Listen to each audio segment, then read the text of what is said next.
Renuka Shahane, low चली मैं अपनी देवर की बारात लेके. हे गाणं ऐकलं की सर्वात पहिला चेहरा डोळ्यासमोर येतो तो म्हणजे रेणुका शहाणे यांचा.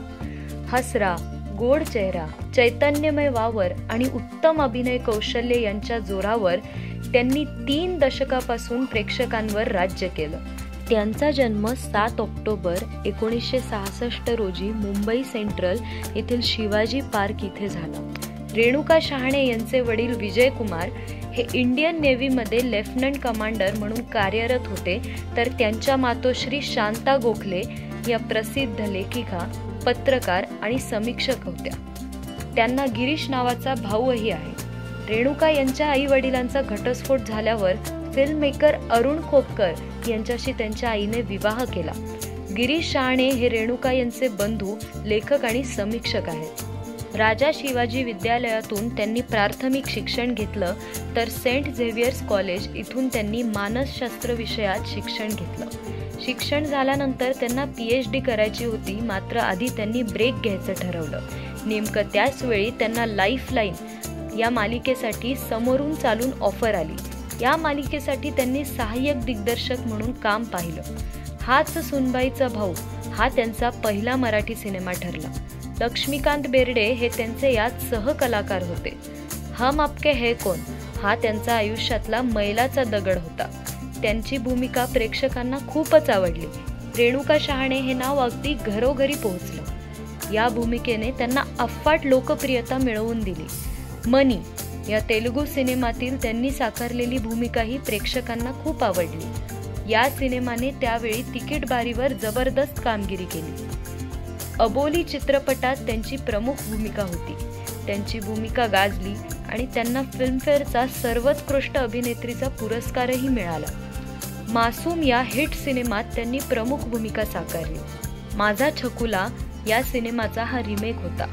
यात निवेदिता सराफ यांची केलेली भूमिका त्यांनी खूप तडफेने साकारली आणि त्यासाठी कौतुक त्यांच्या वाट्याला आलं.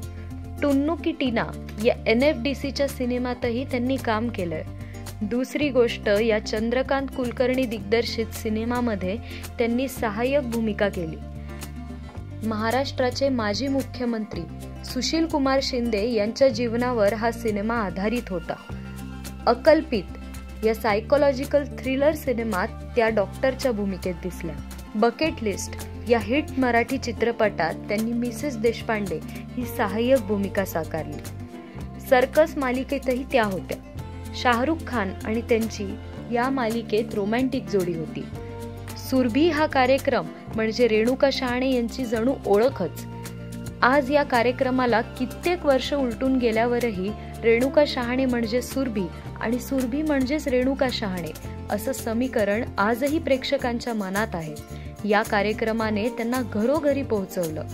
त्यावेळी प्रेक्षकांच्या प्रतिक्रियांचे पोस्टकार्डने अक्षरशः पोती भरायची. इतक्या मोठ्या प्रमाणावर हा कार्यक्रम आवडायचा.